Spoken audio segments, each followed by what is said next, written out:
Dear Patriots, before the news starts, please subscribe to our patriotic channel by clicking the subscribe button. Give us a thumbs up to this video. Don't forget to leave your opinion below in the comments section. Share the news on Facebook and Twitter so you friends see it. Thank you. What Sheriff Clarke just said admitted about the Las Vegas shooting is jaw-dropping. Former Milwaukee Sheriff David Clarke said on Thursday that he hasn't been in law enforcement for 40 years. He's suspicious about everything around the Vegas shooter. David Clarke then sent out this tweet on Thursday: "I've been in law enforcement nearly 40 years and I'm suspicious about everything. We need to engage the public more. We're dealing with the same FBI that refused to investigate Hillary Clinton. We still do not know the motive of the case." The special agent in charge for the Las Vegas division of the FBI said the following: "Our resolve is firm. We will get to the bottom of this no matter how long it takes. We must focus on facts. We cannot give in to conjecture. We cannot respond to every little Twitter feed that may indicate a theory. We need to be focused on the facts. You need us to be right. You expect us to be right and we want to be right." The Islamic State claims that Stephen Paddock converted to Islam and the LV sheriff claimed that the killer was radicalized. Spread Sheriff David Clarke's message everywhere. We need answers now.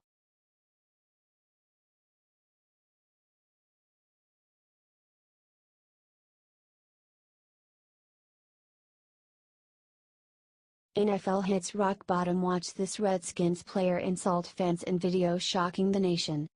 Wow. NFL has literally hit rock bottom. The Washington Redskins receiver Terrell Pryor lost it after the game against the Chiefs on Monday. According to the LA Times, Terrell Pryor apologized for flicking of a Kansas City Chiefs fan. He then said this was a response to being called the N-word.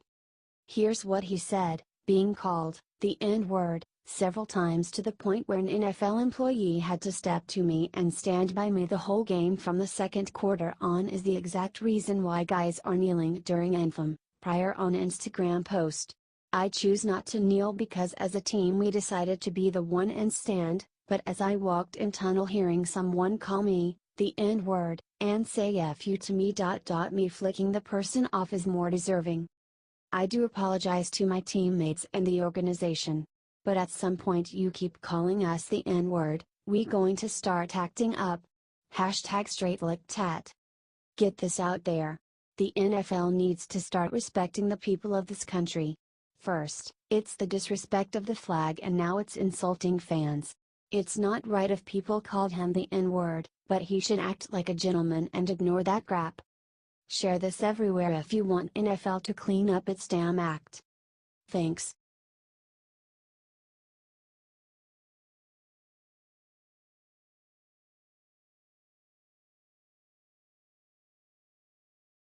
IT's overtop Democrat just got hit with the worst sexual lawsuit imaginable. Look, everyone knows that the leftist establishment basically owns Hollywood and their elite. Hell, they already have Miley Cyrus shilling for Hillary 2020. Luckily, they just lost one of their biggest people in the worst way possible. Yesterday it was revealed that Hollywood producer and Democrat mega-donor has been a serial sexual predator for decades. He forced innocent young girls to do very nasty things for him just to get jobs. According to the Daily Mail, Weinstein asked Ashley Judd to watch him shower and paid Rose McGowan $100,000 under a settlement for an incident shortly before her breakthrough role in Scream. But molesting young actresses and making movies was not the only thing Weinstein was known for.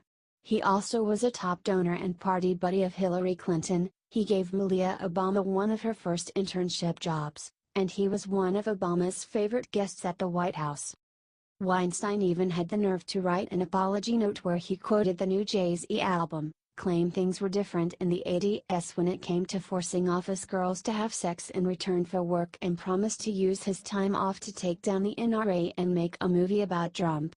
Clearly, he has lost it. So, now the question is, how much did the Democrats know? We already know Hillary loves to cover up for Bill. Were they covering for Harvey Weinstein, too? The best way to hold them accountable is to get the info out. Share this and let the people decide their fate.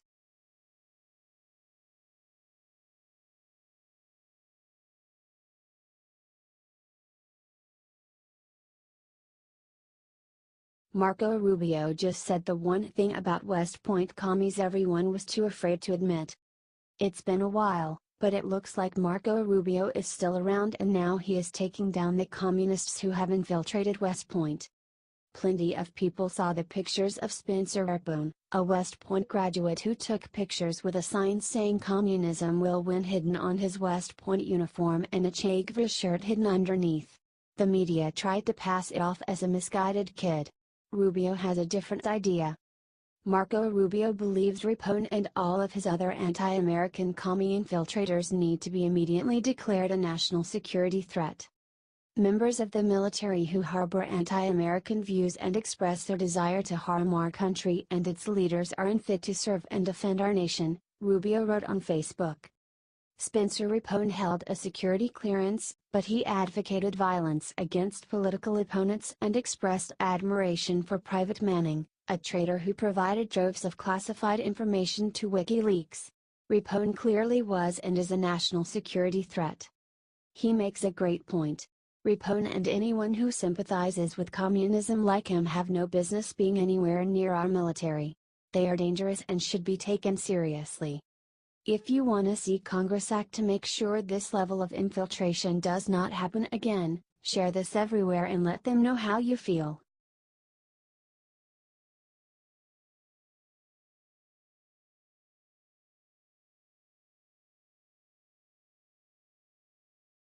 Hackers did something terrible to Chief of Staff John Kelly through his cell phone. President Trump's Chief of Staff John Kelly has been hit by hackers. According to Politico, Kelly's phone was compromised by hackers as far back as December 2016. However, he didn't find out about the hack until after the IT staff looked at it. When he attempted to update the software just a few days ago, Chief Kelly kept getting error messages. He decided to take it to the IT staff, who ran diagnostics and determined that the phone had been breached and was no longer safe to use. Now the issue at hand is, what did the hackers get? Kelly, a retired four-star Marine general, was part of Trump's administration from day one and was the Secretary of Homeland Security. Some people are spreading rumors that those secrets may have been compromised. That's plain wrong. The White House quickly responded to the claims, saying his phone was discontinued in December, which it would be days after the breach. Last December, General Kelly's personal phone stopped working and he discontinued its use. It's worth getting the story out before the mainstream media tries to run it without the official response of the White House.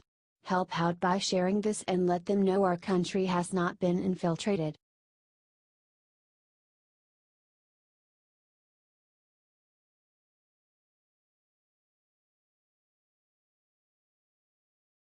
Sarah Sanders just ended the Russia investigation in epic rant going viral.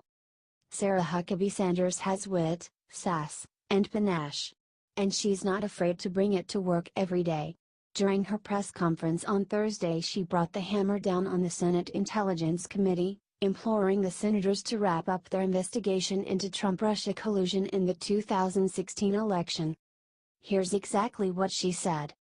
The Senate Intel Committee told us yesterday that after nearly 9 months of investigating, that's included more than 100 interviews over 250 hours, 4,000 pages of transcripts, 100,000 pages of documents, interviewing officials in the intelligence community, who wrote the report on Russian election meddling, interviewing relevant Obama administration officials, and talking to every Trump campaign official they've requested. It's literally found zero evidence of collusion between the Trump campaign and Russia.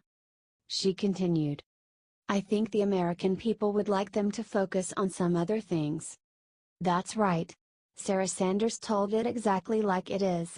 I have to admit, in the beginning of the Russian investigation, I was looking forward to seeing Democrats waste their time chasing this obviously crazy story.